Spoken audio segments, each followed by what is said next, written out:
Dalam diamnya, malam ini Reni sedang memikirkan kejadian beberapa minggu yang lalu. Kejadian saat ia dan Aji sedang berada di Malino. Kejadian yang kembali terulang lagi di mana Aji hampir saja seperti yang terjadi sejam yang lalu saat Aji mengantarnya pulang ke rumah. Saat itu Reni telah siap ke Aji, akan tetapi dengan gentlenya Aji hanya menyentuh pipinya sambil mengusap dan mengatakan bahwa belum saatnya. Ada rasa kesal, akan tetapi Reni masih tetap sabar untuk menunggu saat itu tiba karena ia telah berjanji untuk memberikan ke Aji untuk pertama kali.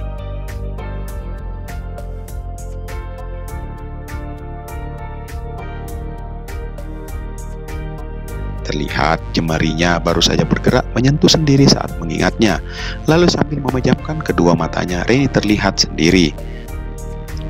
Perasaannya malam ini tidak dapat dilukiskan dengan kata-kata. Ada tawa, canda, bahagia maupun sedih saat mengingat kebersamaannya dengan Aji.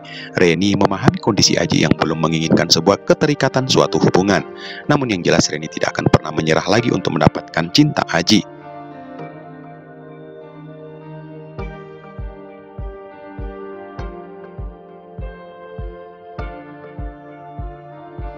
Yang jelas, ada hal yang Aji sembunyikan selama ini dan Reni tidak ingin memaksa Aji untuk menceritakannya, apalagi berniat untuk menyelidiki diam-diam masalah yang disembunyikan oleh pria itu, karena Reni takut jika Aji mengetahuinya malah memilih untuk menjauhinya kembali. Biarkan Aji yang akan menceritakan sendiri masalahnya nanti dan Reni cukup diam dan menunggu dengan sabar saat itu tiba.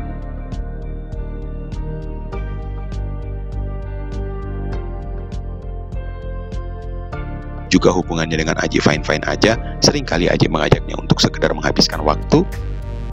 Hubungan mereka makin dekat, yang jelas tiap mereka bertemu, mereka sering bercanda bersama, bercerita hal-hal yang sangat menyenangkan menurut Reni, dan hingga saat ini Reni tidak lagi menyinggung masalah hubungan mereka.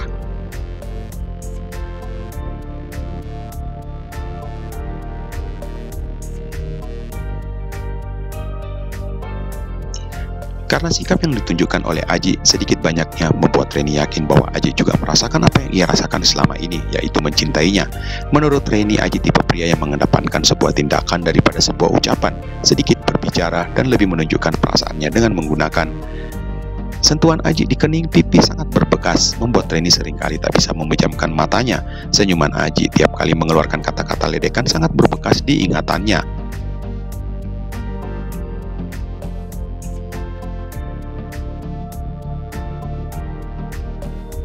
Nasihat-nasihat dari Aji sangat membantu untuk proses akhir kuliahnya saat ini. Semuanya kembali terngiang-ngiang di ingatannya malam ini.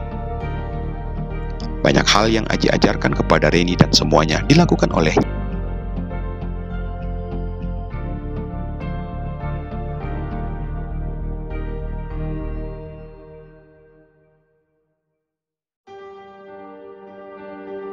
Menurut Aji, tugas Reni saat ini adalah fokus terhadap hari wisudanya yang akan dilaksanakan beberapa minggu ke depan, dan Aji berjanji akan mendampingi Reni saat hari itu tiba. Tak terasa, hari berganti minggu, minggu berganti bulan, dan selama kurang lebih 4 tahun ini banyak hal yang telah terjadi dalam hidupnya, dan selama ini pula Reni banyak belajar tentang arti sebuah kehidupan. Masalah demi masalah silih berganti menerpa hidupnya, namun itulah yang menjadikan Reni makin bertambah dewasa. Bulan berganti bulan, Reni juga telah menjalani kehidupan dan menyelesaikan semuanya sebagai peneliti tugas akhir di kampusnya.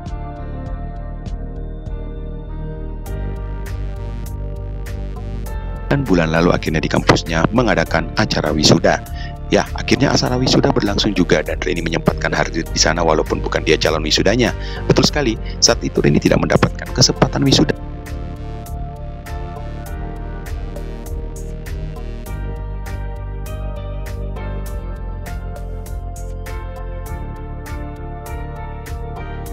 Sinta dan beberapa temannya akhirnya mendapatkan kesempatan wisuda gelombang pertama, dan Sinta saat itu terlihat sangat senang mendapatkan kelulusannya dengan IPK 3, sekian. Apalagi setelah lulus, Sinta mendapatkan tawaran pekerjaan sesuai jurusannya sebagai seorang arsitek di Singapura.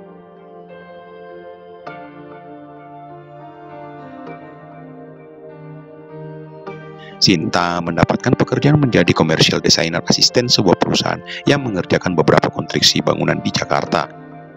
Tentu saja pekerjaan yang ia dapatkan berawal dari sebuah informasi salah satu teman orang tuanya. Walaupun demikian, kemampuan Sinta saat mengikuti proses tesnya sangat memukau. Akan tetapi, sempat Reni menangkap sebuah kesedihan di wajah Sinta kala itu, ada sesuatu yang Sinta sembunyikan terhadapnya. Namun, saat Reni bertanya seperti biasa, Sinta kembali bersikap biasa dan mengalihkan pembicaraan. Apa yang disembunyikan oleh Sinta, pikir Reni saat itu.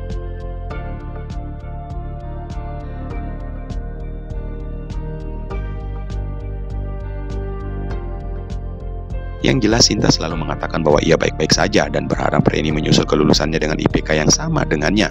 Tidak mungkin masalah Sinta saat adalah masalah cowok, karena Reni tahu persis sahabatnya di mana Sinta mempunyai prinsip keras bahwa ia tidak akan pernah jatuh dan bertekuk kepada seorang pria.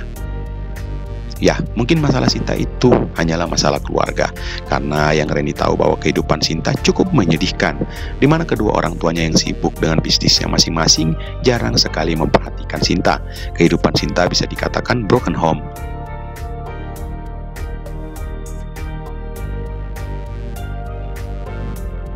Untungnya di menit-menit terakhir kedua orang tua Sinta akhirnya hadir, dan tersirat sebuah kebahagiaan di wajah Sinta yang mengetahui kehadiran kedua orang tuanya di tengah-tengah kerumunan orang yang hadir saat itu.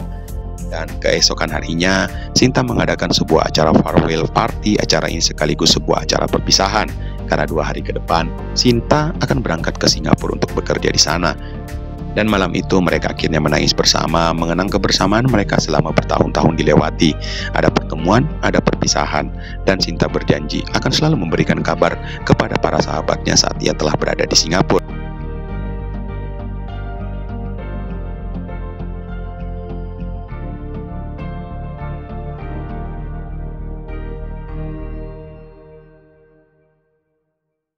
Yang membuat Reni sedikit heran di mana setelah acara tersebut selesai dan saat ia mengajak Sinta untuk menginap bersama di rumahnya, Sinta menolaknya dengan alasan ada acara yang lain bersama keluarganya.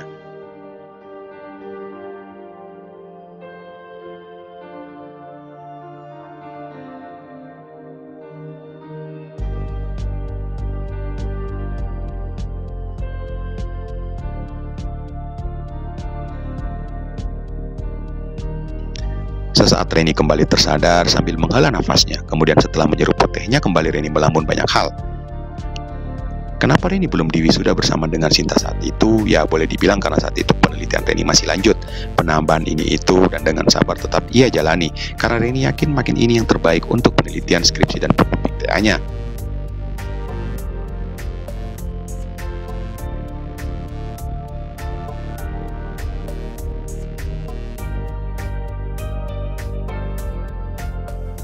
Setelah semua selesai, akhirnya beberapa hari yang lalu, Reni dikejutkan oleh sebuah informasi bahwa namanya tercatat sebagai mahasiswa yang sudah lulus. Dan satu hal lagi yang harus Reni selesaikan guna wisudanya nanti, yaitu nama Reni harus tercatat pada saat yudisium.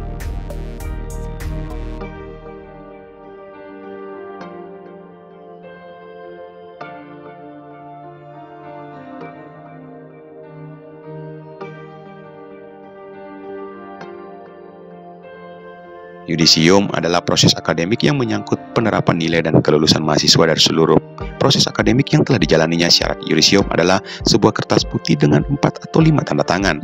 Akhirnya setelah semuanya selesai, Reni telah siap untuk mengikuti proses resmi pemakaian toga sebagai mahasiswi yang akhirnya menjalankan proses wisuda yang akan dilaksanakan 2 minggu ke depan.